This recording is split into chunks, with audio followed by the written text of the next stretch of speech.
This tactic is what 5x'd my conversion rate. We've had a number of booked sales calls happen, take place, and even deals close before the webinar even takes place. Logan Lyles at Demand Shift has cracked the webinar code, and he's joining the conversation. This is Down to Fintech. Welcome. I'm your host, DJ. And I'm your host, Tracy. Logan, thanks for joining us. You guys, thanks for having me. This is going to be fun. Obviously, this is a hot topic for me right now, talking all about webinars, especially in B2B. And I think there are some lessons learned, some of those hard-won lessons that I've experienced that I think some of your fintech marketing listeners will enjoy, hopefully, and be able to take something from. Oh, absolutely. You've helped B2B teams 5 times their bookings with smarter formats and engagement. So we're pumped to talk about all those actionable fixes and creative approaches that fintechs can use right now. But let's get straight on what the problem is. So what were you seeing in the webinar space that really drove you in? It is something that now I call the conversion cliff. And I experienced this firsthand. For 2 years, I was an in-house marketer at a SaaS company, and we ran an ongoing webinar series every month. And it was a great brand builder. We saw audiences growing. We saw repeat registrants. We saw attendance rates pretty high. But when we looked at our direct influence to pipeline and we looked at how many sales calls are we booking with people who have registered for webinars, it was a big drop off. And that's why I called it the conversion cliff, because it felt like falling off a cliff when I looked at those metrics. And to me, that was also evident here recently. We've surveyed at Demand Shift over 250 B2B marketers, and the number of folks that are either don't know that metric of conversions to book sales calls from webinar registrants, or are below 2%. That was the vast majority. So either they don't know or it's incredibly low, from 0 to 2%. And so to me, that was the problem that I set out to solve. And as I've looked at the data now, surveying other B2B marketers who are using webinars, it's a common problem. It wasn't just me, which made me feel a little bit better about Yeah. some of my failures, but it led to some hard-won lessons, as I mentioned earlier. Yeah, I think of when I'm in webinars, either as an audience member or some sort of panel as a webinar, and it's dry, it's boring. There's like 15 seconds of nothing and then 7 minutes of introductions, and nobody's with you, and it feels like the same thing I've seen for years, and it just webinars, you kind of know it's not going to be that exciting. Like when you sign up for a webinar, you're like, all right, let's get ready for, the PowerPoint and like chilling and just And not being involved. Yeah. And it feels like a lot of times, even if they do multiple hosts on the webinar, speakers is real ad hoc. Everyone has their own agenda or they're speaking separately.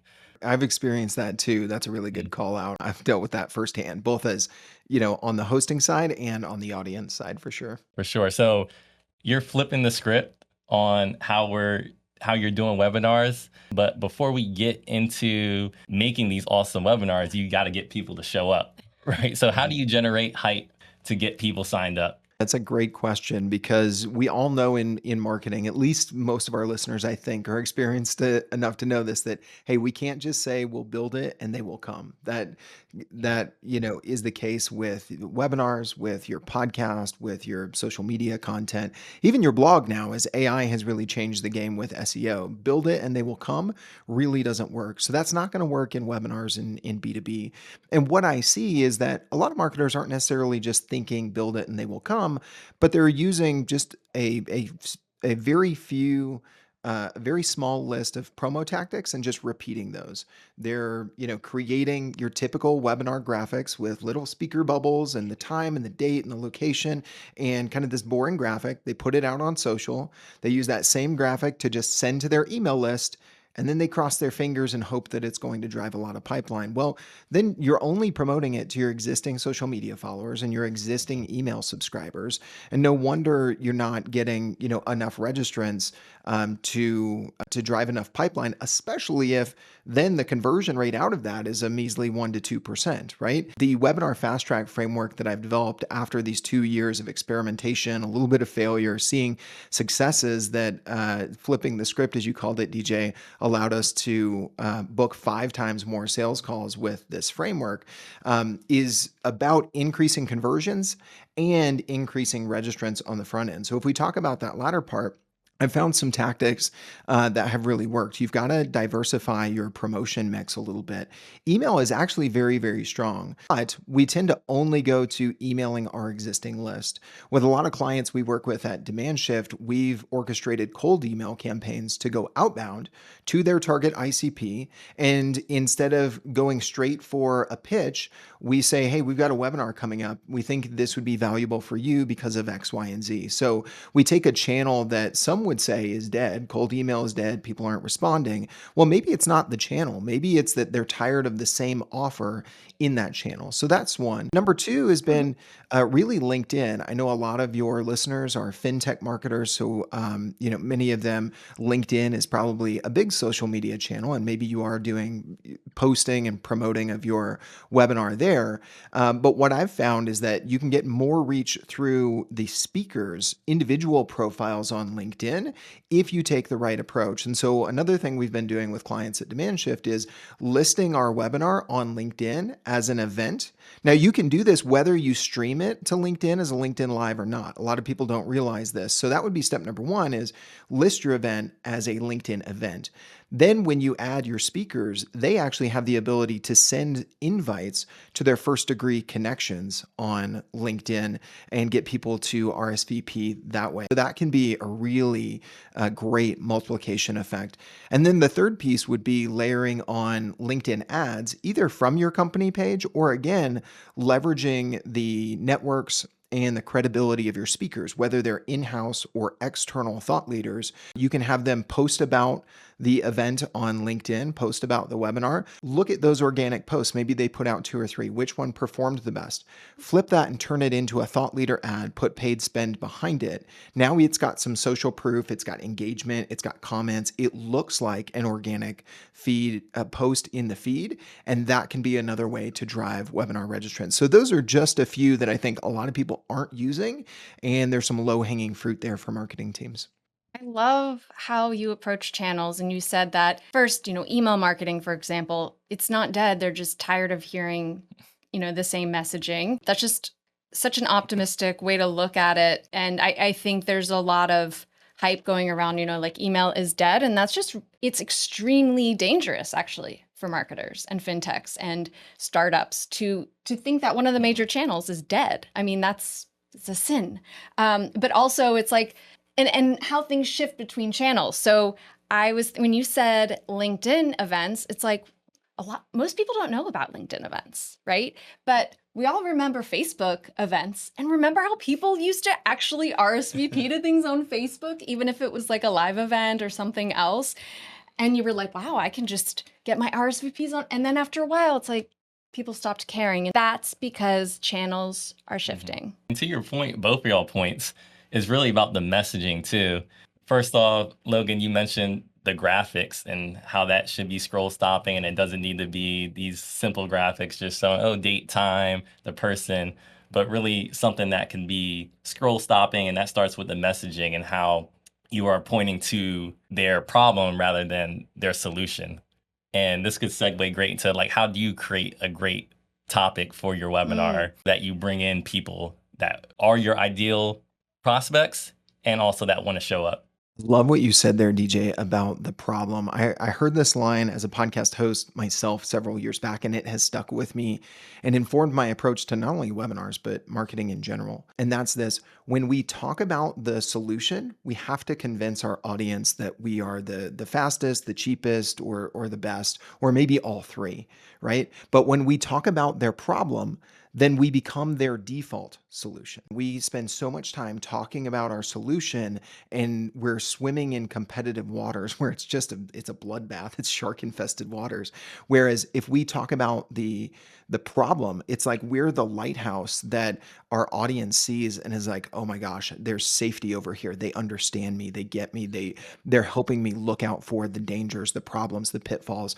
And oftentimes we will title webinars along those lines, like 5 LinkedIn ad mistakes you don't realize you're making in B2B SaaS, right? Those sorts of things. There's a prompt I've honed. I actually give this away for free. If people go to demandshift.co/prompt, so it's demandshift.co/prompt, you can get this prompt for free. Essentially, what it does is it's designed to be used for ChatGPT. Turn on deep research, input this prompt, and you'll input your buyer persona and your industry and the topic. Like, what is the area? What is the problem area that you solve? And it will search Reddit, LinkedIn, X, online communities to surface what are the 12 most common questions that your audience is asking about your topic. And to your point, DJ, this prompt is designed to help you do exactly that. Go find what are the questions and the stated problems that your audience is talking about. Now you can reverse engineer your content for a quarter, for 2 quarters, heck, maybe even a year of webinars based on this sort of research, starting with the problem. And then it becomes easier to write the titles for your webinars. And that's kind of the process we often go through with clients is, doing this research on the market, finding out what questions are they asking. All right, now let's answer those. Let's maybe plan out a quarter at a time. What are the next 3 webinars we're going to do? How can one build on another? How can they interrelate? Maybe we're high level on one, but then that opens some questions more specifically in a certain tactic. Let's cover that one in the next one and preview that now. And then to your point about the graphics, I go about oftentimes we'll write titles for our webinars, which often get far too less attention, far too little attention, that is. Mhm. Write maybe 10 to 20 variations like a YouTube title writer would. And then once I have that, we turn it into a thumbnail that looks very much like a YouTube thumbnail so that we can use that more scroll stopping on LinkedIn. We can use that in those thought leader ads. We can use that as, on the landing page for the event for more intrigue and hopefully conversions as well. Plus, I know we're going to talk about repurposing your webinars later in this episode. Oh, if I'm going to repurpose it for YouTube, guess what? I've got a YouTube optimized thumbnail instead of this boring B2B graphic that I've already have done because I just checked that box earlier in the process for my monthly webinars. The way that people sign up, is Mhm. usually just a form. You enter your email, and then I think that there's a lot of fear too that I've seen around if I ask too much, people aren't going to sign up. So, it's hard to find that line. What's Mhm. approach to creating the actual sign up landing pages? I'm so glad you asked this, Tracy, because this is one of the pieces in our fast track framework that really changed the game. This tactic that I'm going to share that we call the 2-step sign up process is what 5x'd my conversion rates from webinar registrant to booked sales call. And it started with this challenge that we all face as marketers that you laid out well. Do we want to have a very simple form with minimal fields to optimize conversion, right? We don't want to tank our landing page conversion rate down to 5% by adding more fields. At the same time, as I mentioned, we've surveyed 250 plus B2B marketers, and not only are they struggling to drive registrations, drive conversions, but they struggle with the quality of the leads. So, how do we create a simple form, but then we make sure that the leads we're passing to sales are actually qualified? So, usually the other double side of that sword is, all right, we have a form with maybe 6 fields, but our conversion rate is going to tank. We're going to maybe get more qualified leads, but it's not enough to drive enough pipeline because our conversion rate is lower down funnel. So it's like, oh my gosh, I'm darned if I do, darned if I don't as a marketer here. What we found is kind of this third way with this 2-step sign up process. And basically what we do is it has 2 steps, as the name indicates. The first is a very simple form, to your point, Tracy. First name, last name, email, basically the bare minimum that you need to get someone registered on Zoom. As soon as they fill out that form, they're registered. You register them on Zoom. They get the calendar invite. They get the your confirmation email if you've set that up yourself in your own marketing automation platform or Zoom. But then the moment that they do that, we drop them off on a survey and we pass their information from the first form to the second form so that it feels like a 1-step process to the user. And even in the language, we just say, hey, go ahead and complete your registration by answering a few more questions. So we kind of, leverage that psychology of momentum, right? Knowing that, hey, if they do drop off, they're still registered. We're not going to tank our conversions by asking 5 to 6 more qualifying questions. Then we ask those questions one at a time, and we get more segmentation. We get more, first party information about their biggest challenges. And oh, by the way, we can put a question only to those who are qualified at the end of that 5 to 6 question survey that says, hey, do you want to book a call with a team that specializes in solving X problem, right? And that has been surprisingly to me the way that has 5 and sometimes 10x our conversion Mhm. rate from webinar registrants to booked sales calls. That's genius. And this is why the messaging is so important when you attract the prospect. So you want some alignment in the problem that you're solving in the webinar, and then the problem that you could help them solve on the book call or Mhm. just in the webinar in general as well. It has to thread. Absolutely. We've seen that with webinars that we've run at Demand Shift and ones that we've done for our clients, where people have said, well, hey, I was just answering these questions. Because in the survey, we tend to ask kind of some easy questions to start, some basic demographics, which you can get with enrichment data, but then you've got to pay for and Mhm. isn't always accurate. So you're getting that. Then we ask kind of some qualification or segmentation questions that are important to you as a business. And then the third section, we ask, usually 2 questions around their pain, their challenges, those sorts of things. And to your point, DJ, if, what they saw to bring them into the webinar was targeted at their problem, they read it on the landing page, they're going to help me solve this problem. All right, I've just signed up for a webinar that's going to help me solve my problem in some small way. I've expressed my problem a little bit more in this quick survey where they asked me these pointed questions. Now, hey, do you want to book a call with a team that can help you really solve this problem?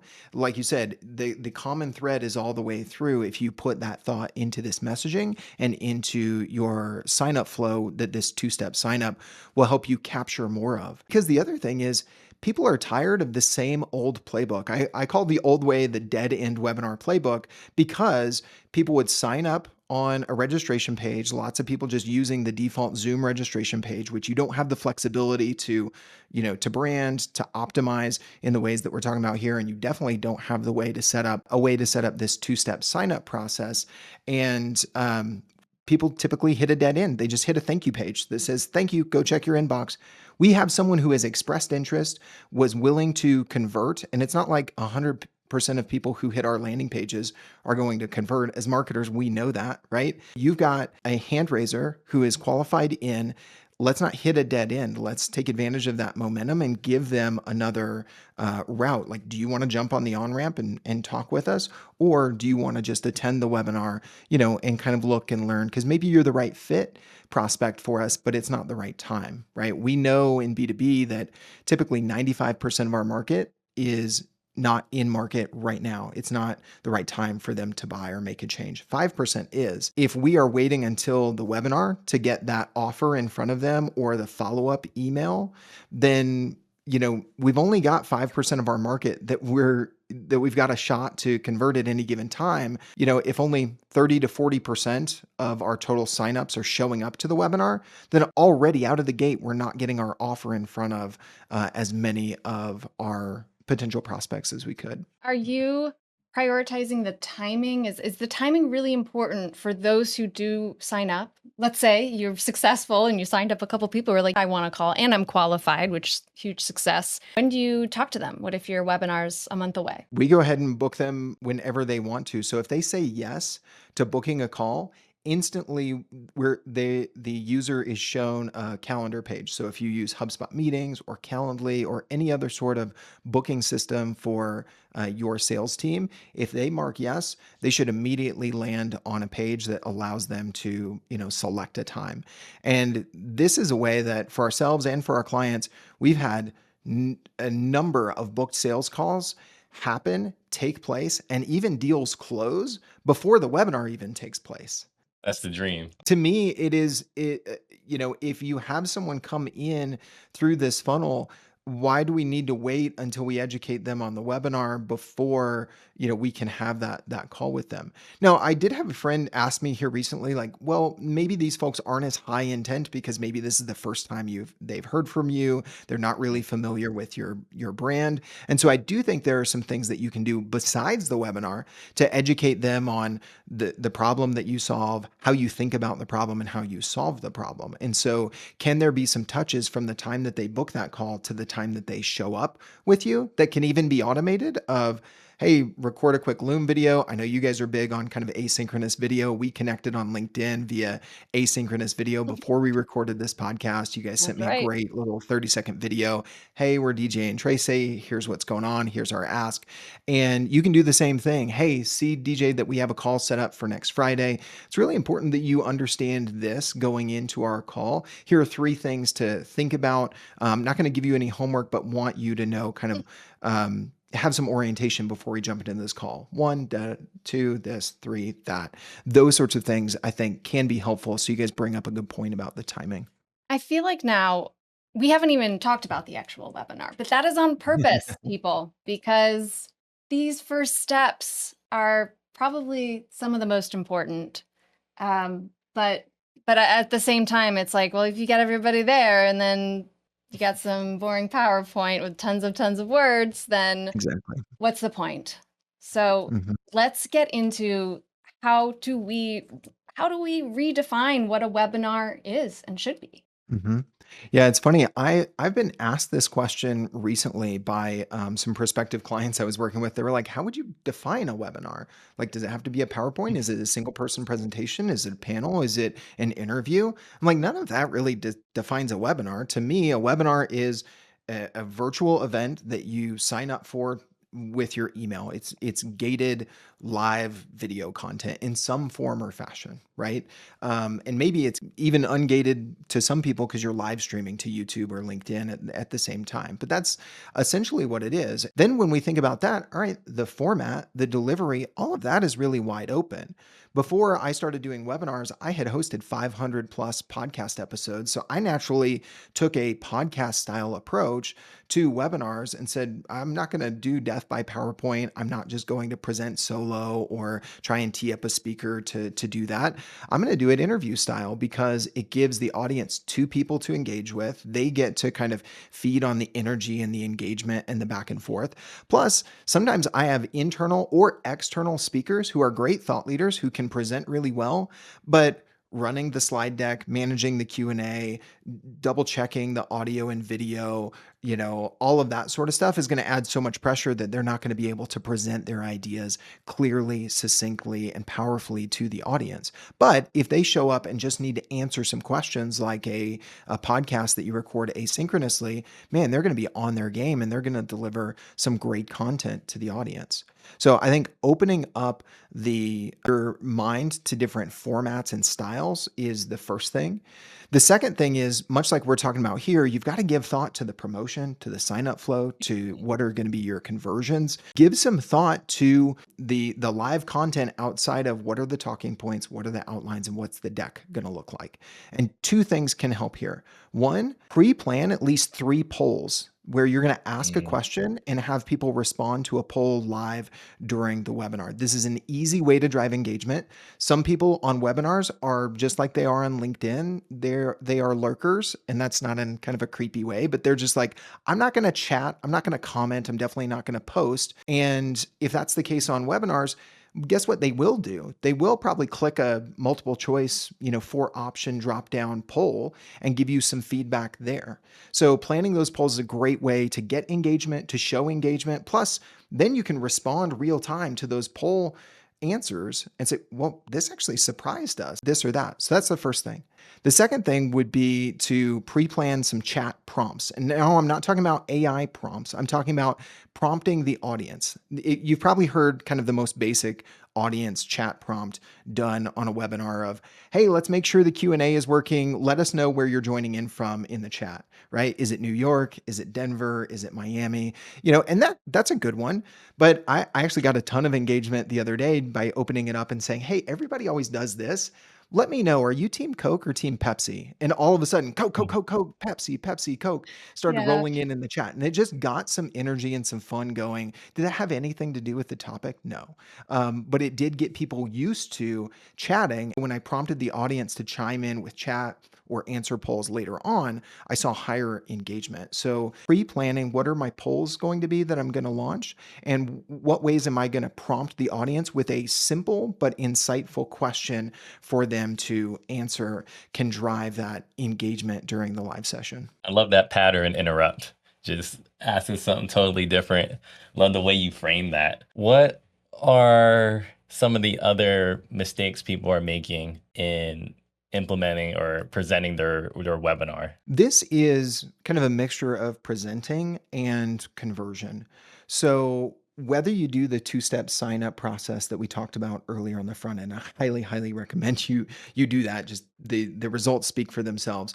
But whether you do that or not, you should have a CTA baked into the live webinar, right? 'Cause I've had people who said no to booking a call going through that two-step sign up process that then booked calls live on the webinar because we optimized the process.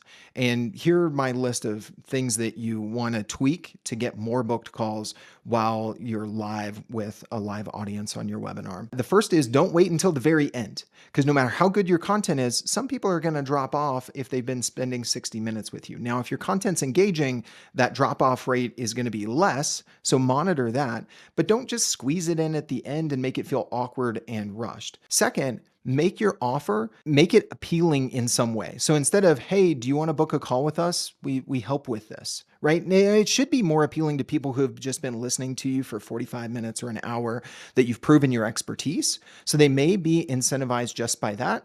But how can you say, hey, we're not only going to have a free strategy session with you, but we're going to bake in some value to it. So, for Mm. instance, one of my clients is a marketing agency that does SEO, and we did a whole webinar on AI SEO. How do you get your brand to show up in ChatGPT and Perplexity and Claude and all of these other AI models?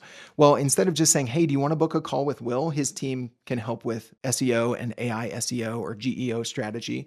We said, hey, if you are one of the first 5 people to book a call, we're actually going to give you a free assessment. You hop on this call with Will, Mm. they will actually take the time to do an assessment, give you the results in a 5-page document. Now, you want to balance something that you can do fairly quickly without investing too much time and giving away too much of your value in the sales process with something that is actually valuable to your audience. So that'll look a little bit different, but make that scheduling a call some sort of giveaway, some sort of additional value, an audit, an assessment, a snapshot, something like that. So don't leave it till the end. Don't just make it, do you want to book a call? Have some sort of incentive to it.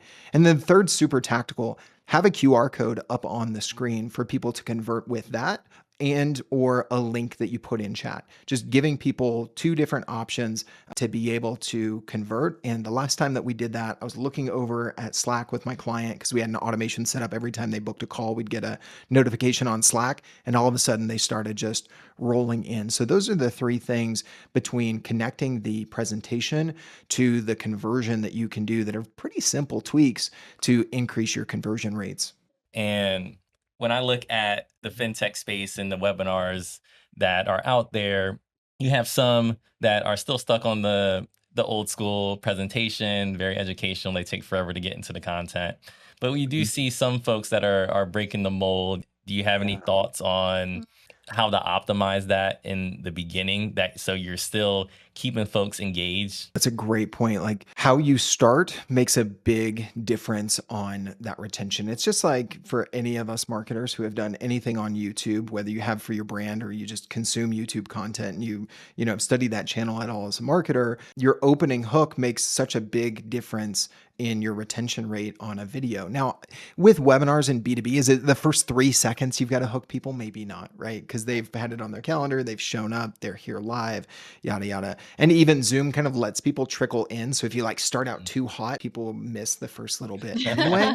But to your point earlier, I think you mentioned it just off the cuff, DJ, 7, 8 minutes of just introductions, of Mhm. Yeah. housekeeping, of yes, you'll get a copy of the deck. Yes, you'll get a copy of the Right. recording, which You kind of still need to say that because as many as I've hosted now, people still ask that question. It's like, when's the last time you've been on a webinar where that wasn't the case? Mhm. But here's a way that whether you're introducing yourself as a speaker or you're hosting people podcast interview style or panel style to get their intros down to like 30 to 45 seconds and have them be impactful in a way that doesn't actually bore people of something we've just got to get through, but actually causes people to lean in. And it's communicating two things, empathy and authority. This is something I got from a great book called Building a Story Brand by Donald Miller. And in that book, he talks about your brand shouldn't be the hero of the story. You, as a thought leader, shouldn't be the hero of the story that you're telling. You should be the guide to your audience. So you should be Gandalf to Frodo. You should be Dumbledore to Harry Potter. And I know I'm sounding like a geek now, but fellow geeks, let me know if you're also a Lord of the Rings and Harry Potter fan. And the way that you position yourself as a guide is by communicating these two things, that you have empathy and you understand the problem that your audience is facing. What are their challenges? Where are they trying to get to? What are they stuck with?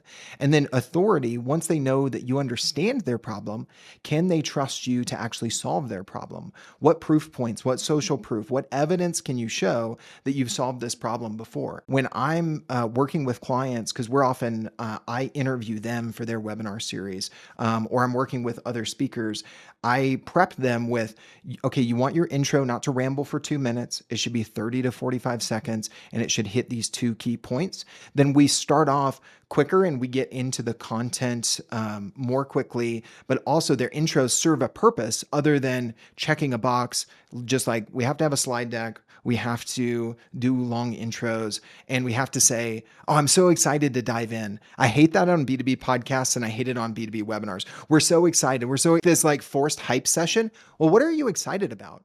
Yeah, Instead of just saying blandly, we're excited, right. after one of my speakers says something, I try and reinforce that and do what's called a little signposting, meaning kind of give the audience a preview of what we're going to get maybe 30 minutes down the road. And that might be as simple as like, oh, DJ, I heard you mention how many fintech companies that you've helped in your career. And Tracy, you mentioned this story. That's actually going to help us uncover this one tactic that you guys have shared with me that we're going to share with the audience. We're going to get to that probably in 20 or 30 minutes. Like I said, everybody, you're going to get a copy of the recording, but you're going to want to hear this. Plus, if you stick around to the end, you'll be able to ask follow-up questions of DJ and Tracy at the end about this tactic that's driven a lot of results. So that's how we can tie that speaker empathy and authority with some storytelling tactics to get people thinking and looking out for, wait, when are they going to talk about that tactic, right? Which is going to keep them on. I'm glad that you guys brought up intros to start, because even if you tell somebody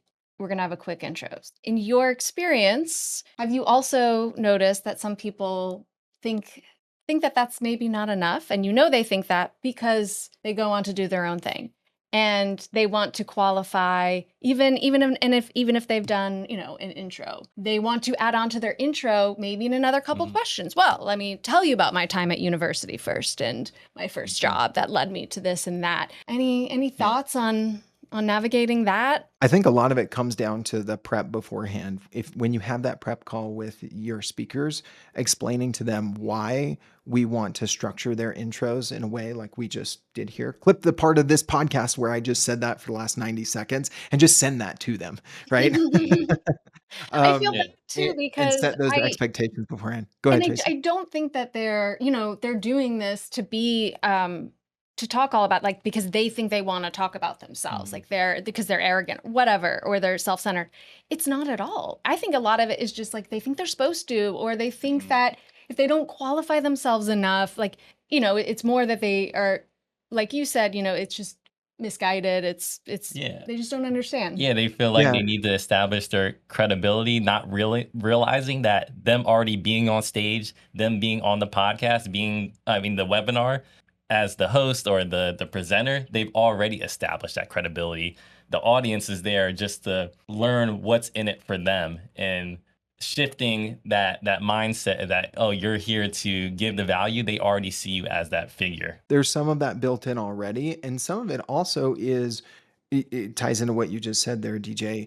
the what's in it for them, if you lead with the empathy of, I've felt this pain, I struggled with this. We opened, I was like, I call it the conversion cliff, and I fell off it face first several times for 2 years running webinars before I developed this framework that is now a solution that I found that has worked for myself and our clients at Demand Shift. I led with that to say, look, people aren't necessarily asking for the credibility first. They're asking, what am I going to get? And do you understand what I need?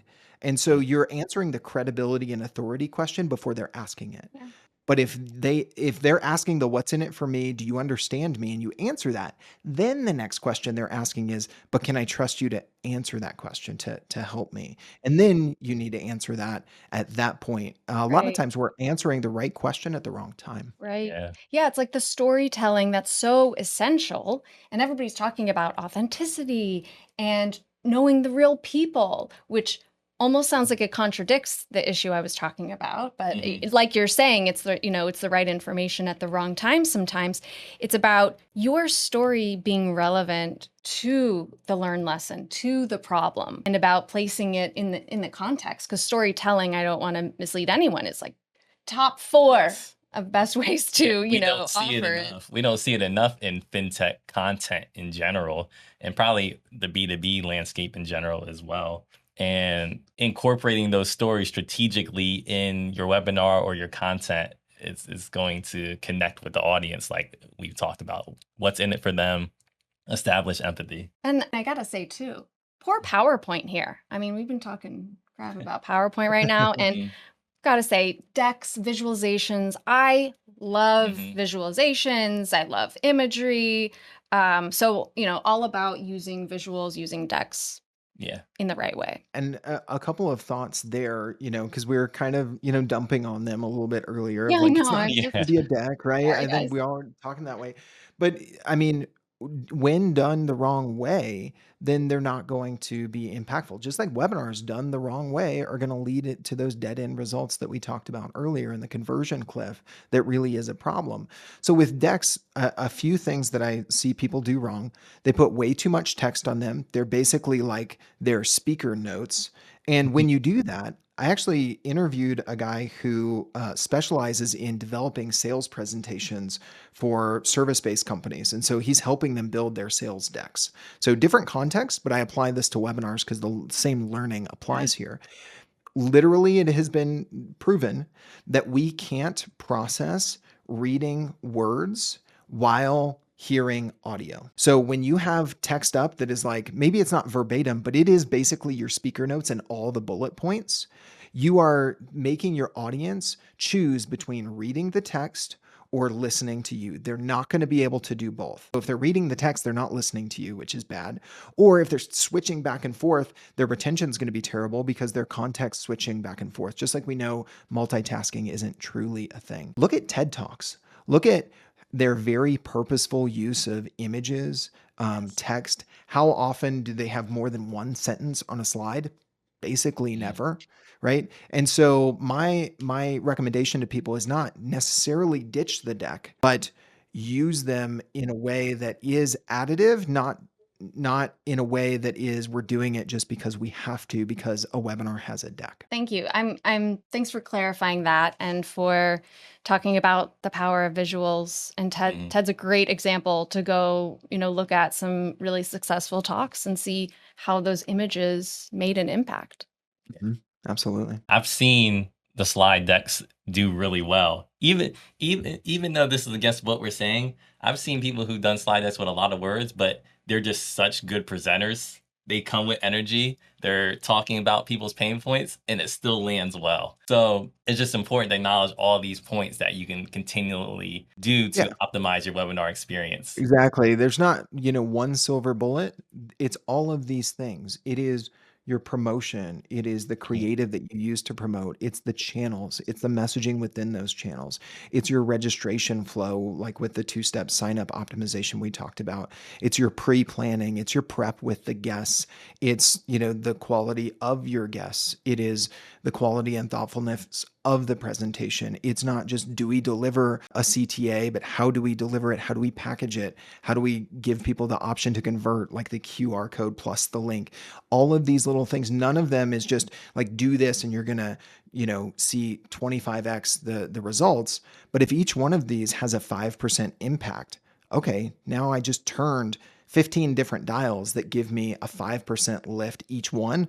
Oh, wow. I'm not going to try and do the math real quick. Whatever that amounts to be, you've got a much bigger lift on your results by tweaking all of these just a little bit. Right now, why I say especially B2B fintech, because it's one of those higher risk, high focus on regulation industries when it comes to implementing and it comes to sales, and it's just proven to be one of the longest sales cycles. But B2B sales cycles are so long. And unfortunately, I don't think it's necessarily getting shorter, but just because you're getting a lot of touch points out, it's just that people are expecting it now.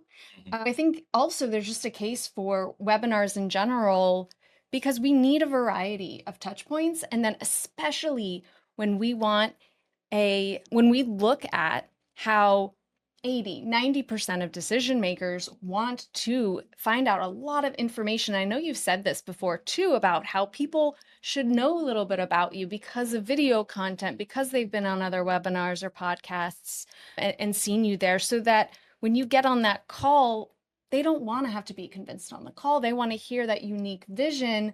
And a webinar is a really powerful way to do this for many reasons. Just taking that wide scope of, you have to these days lead a buyer driven process where they can really choose their path and not have to go right into sales calls.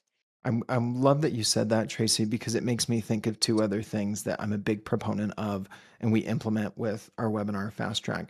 And that is, we talked a lot about how do we maximize our opportunity to convert the 5% of buyers who are in market, right? With that two-step sign-up process, with educating them with the pre-call emails, those sorts of things.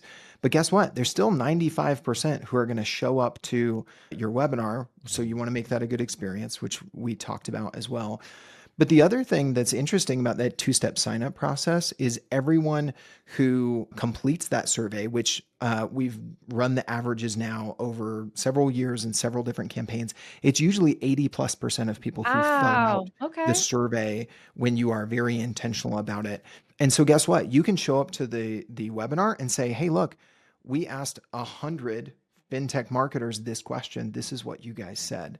Thank you so much for completing that survey when you signed up. You can reinforce the value to them for answering those questions, because now you have another data point that's self-reported that can improve your content. And that way they're, oh, I want to, and if you're doing this ongoing, you're doing one of these every month and you're previewing the next topic before we even finish with this one, then you're adding value over time. You're getting them bought in to your way of thinking. To your point, Tracy, you've got to educate them over time, especially with longer sales cycles. And that's why I'm a big proponent of B2B webinars as a lead generator, but it doesn't mean that everyone who signs up is immediately going to be a lead. And that's why I'm not a big fan of one and done, flash in the pan, direct to conversion webinars, but doing them ongoing like this allows you to capture that 5% with the two-step sign-up process, but with an ongoing series allows you to educate the 95% over time so that you become that trusted voice, not just kind of one and done shouting at them one time and saying, hey, come do business with us. And come buy this thing that I'm selling. I love that you said that, Logan, because I wanted to talk about this. You basically answered it, is how are you balancing the thought leadership aspect of webinars, like top of funnel, educating, making people problem aware, solution aware, but then also more the bottom of funnel content stuff, like teaching people, oh, this is what our product does, our service does, and how it can help you. Yeah. There's this old proverb. I don't know where it came from, but I saw it on a meme on the internet at least. But I like the saying. It said, for every mile of road, there's 2 miles of ditch. Meaning that for every mile that we travel, there's a ditch on one side and on the other that we can fall into. And I've seen this with webinars. On one side of the road, we can fall into the one and done. We're going to try and convert everybody. We're going to just hammer everybody with a sales message. The content's going to be salesy. The follow-up emails are going to be aggressive and not personalized, all that. The other side could be we go so top of funnel, we don't think about our conversions, we don't optimize the sign up flow, we don't optimize when and where and how we place our offer and that CTA during the live session, that we hit that conversion cliff that we were talking about earlier. And that's why we named our framework at Demand Shift the webinar Fast Track, because you got to stay in the middle of the road if you want to see results. And there is a ditch on both sides. And I think we've, hopefully given people some ideas on both sides how to avoid each of those ditches. Definitely. How you bring up your program, your framework. Even throughout this podcast, the way you do it is like, oh man, I got to check that out, got to look into it. And you bring it up when it's relevant for value that you're currently bringing in this exact moment.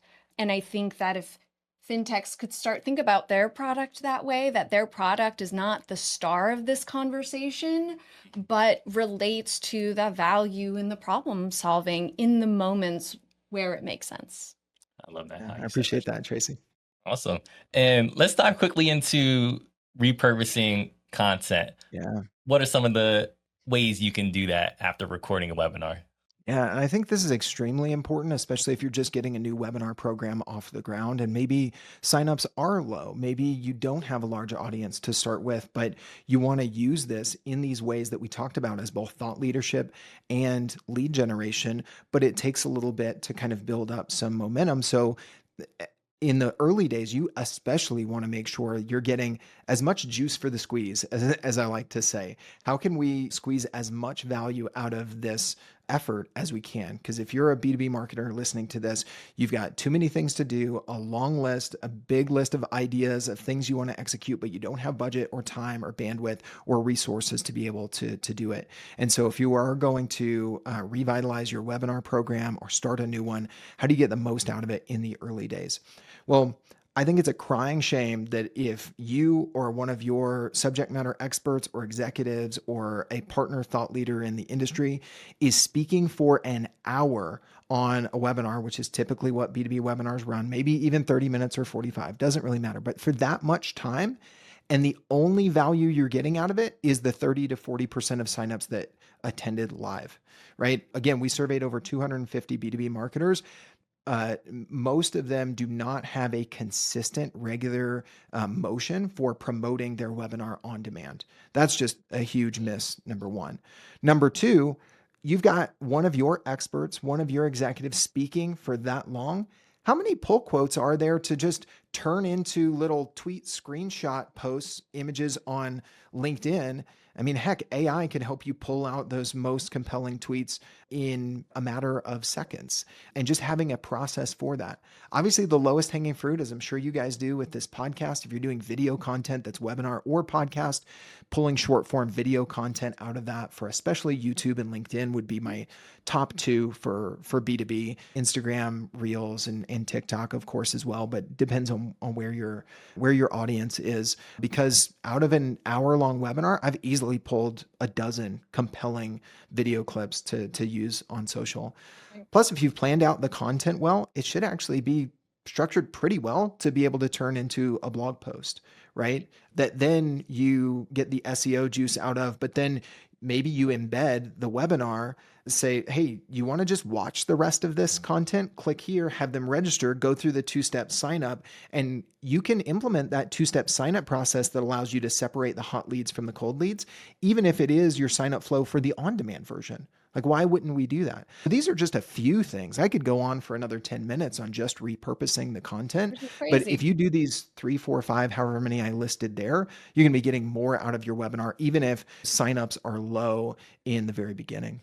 Love that. Logan, love this conversation. Tons of value. This truly was a masterclass.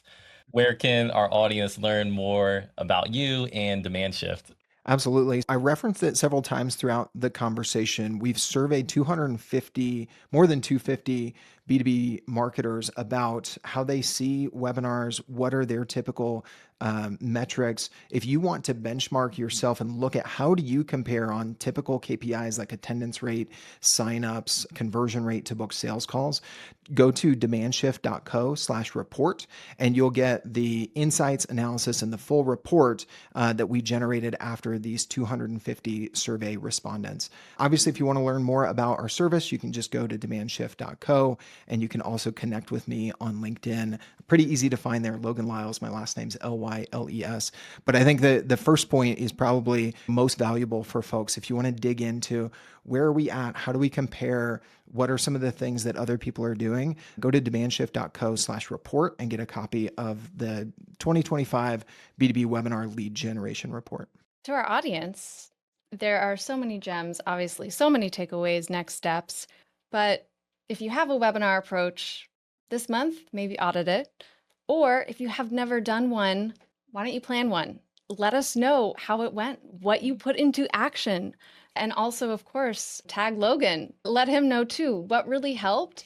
And try to put in, I would say, one of those interactive elements, live polls, chat-driven Q&As, breakout discussions, and we know you're going to start to see your engagement rise.